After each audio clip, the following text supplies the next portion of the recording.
Ang Malay-Balay City adunay 46 barangays. Aron atong mahibal-an ang mga proyekto ug programa sa ilang sanggunian alang sa ilang mga kabatan-unan labi na karong panahon sa pandemya. Karong hapon makauban nato si Sangguniang Kabataan Malay-Balay City, Bukidnon Federation President Dave Julian Balore. Dave, maayong hapon kanimo. May hapon niya, sir. Dave, pwede ba nimong i-share sa amo ang inyong pagtabang sa 46 na barangay sa inyong syudad diin sila nakadawat og 15,000 na suporta? Karon gid sir sa ako ang pagdumala sa SK sa syudad sa Malay-Balay, permero gyud wala gyud kini budget kahatag gyud, pero tungod sa pagpaningkamot nako nga matagaan gyud sila og 15,000 bisan gamay lang kini nga budget, pero at least na ako ika-share, ikahatag sa ilang mga pwede nila i-program or i-project sa ilang matag barangay na karong pandemya lang yun sir, kay kinilaging ang ato ang budget sa SK dili mato kontrolado ang uban, wala gid sila naka-budget, wala naka-angkla sa ilahang 3-year development plan ang ubang dapat nila i-budget karong tuiga. Muna karon sir nakapaningkamot mi nga makahatag mi og 15,000 ang uban, magdepende sa ila kung unsay ilahang gusto nga ihatag sa ilahang barangay ang uban na ay. Istoryahan pod nato ang inyong paghatag og educational assistance. Dave, gahapon lang nag-distribute mo og mga school supplies og misuporta sa brigada eskwela. Pwede ba nimong i-share kung unsa na mga assistance ang inyong gihatag sa mga estudyante?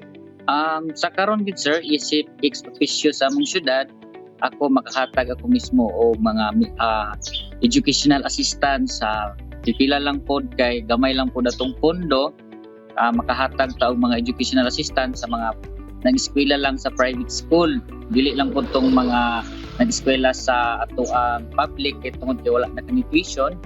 Ug usab kami naghatag kami sa ALS karon og mga school supplies kay kabalota nga atong ALS medyo dili gid kayo ingon para sa school base nga nagi budget every school mo na karon nga mo gipaningkamutan nga mauna gyud og hatag namo mga school supplies ang ato ang mga ALS student kay ang uban lagi aning kamot gyud nga maka-eskwela even though nagtrabaho pa karon nya ang ilahang pamilya nagpaabot pod nga makatrabaho sila puhon ug makahuman sila silang eskwela ug usab karon nakapanghatag na pud mi og kining dungag sa magbrigada mi, makapanghatag mi ginagmay mga bisag pintal na lang sa eskwelahan nga aron pod makasuporta sa eskwelahan nga bisan ginagmay lang taliwala sa atong kauban nga mga SK chairman sa syudad sa Malay-Balay.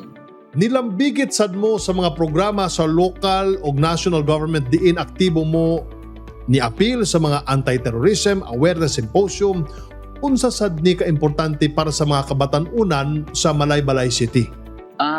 Karon gid sir, grabe gid ni ka-importante gyud labi na gyud sa mga kabatan-unan sa atong syudad kay lagi mga pipila ka semana pa lang ang nilabay, daghan jud kay mga nalambigit nga mga kabatan-unan nga na nadala gyud sa kabukiran ug uban nangadakpan gyud sila atong mga miaging semana makita nato sa balita nga mga 16, 17, 18 years old nga mga kabatan-unan sa atong lugar, dili man ta ingon nga taga Malay-Balay uban, pero ato nga ma-aware ang atong kabatan-unan nga wala gyud maayong ikahatag kung mag-apil-apil ta ng mga terrorism nga mga pamaagi kay kana nagdulot na nagkalisod sa atong kaugalingon labi na karong panahon nga ang atong presidente nga wala gyud puas nga pagpuksa sa ato ang mga naa sa bukid karon nga panahon kay gusto niya nga ma-peaceful ang atong lugar labi na sa Mindanao. Manoon good sir, salamat. Karong panahon sa pandemya nakita nato ang importansya sa kaugalingon na backyard garden. So na ako'y backyard garden ha.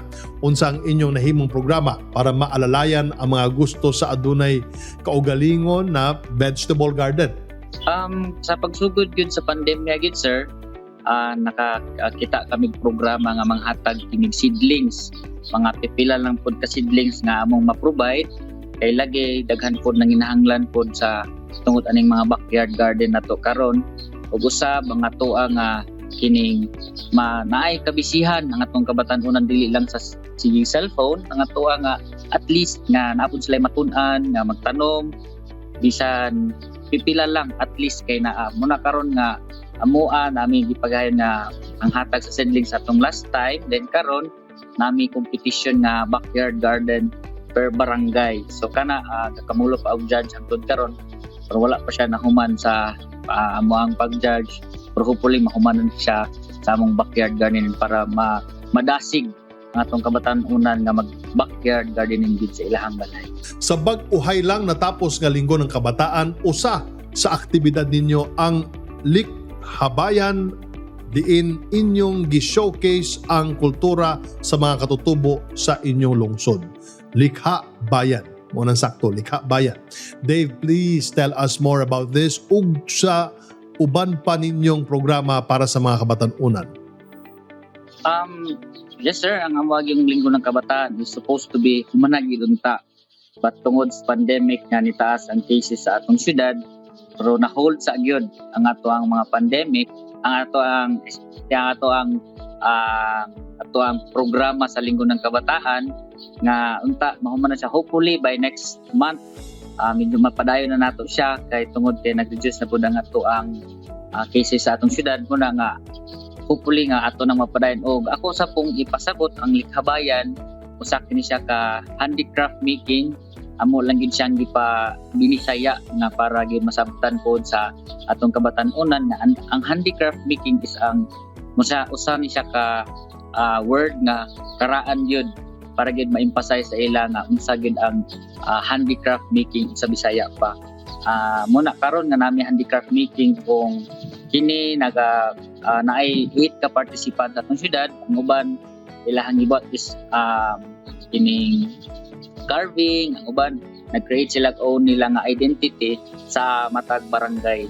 Muna karon nga ang amo pong linggo ng kabataan nang naapod siya likhawitan or sa English pa is singing contest.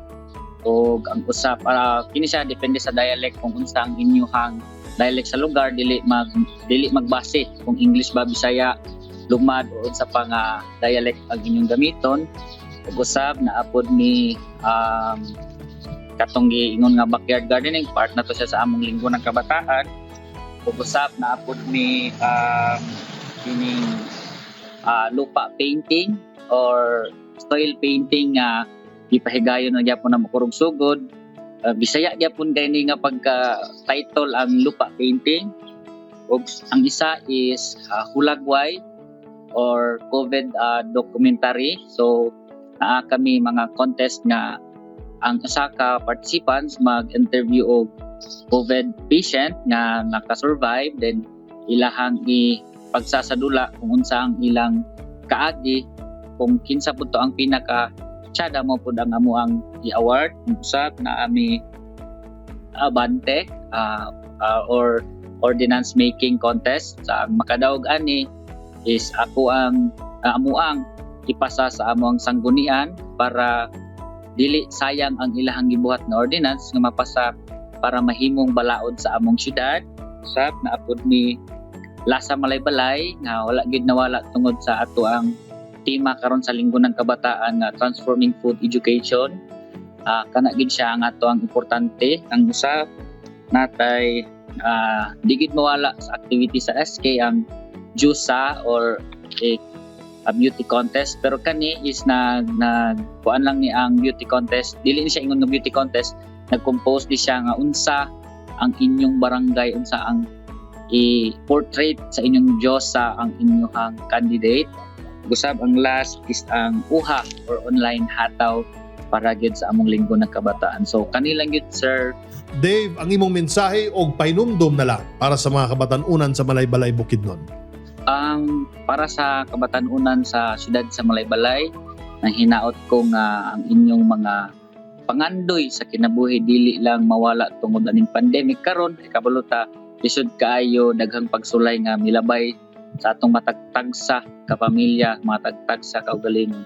I hope ang mga kabatan-unan sa siyudad sa Malaybalay nga dili walaon ang inyong pangandoy kay kini ang ikabilin sa atong ginikanan nga dili gyud mailog bisan kinsa nan lang. O mao lang to sir, maayong hapon og I love you kanan yung tanan. God bless. Daghang kayong salamat Dave Julian Balore, ang Sangguniang Kabataan Federation President sa Malaybalay City, Bukidnon. Thank you din po sir. Magandang hapon. Isayag yun! Isayag yun! Isayag yun!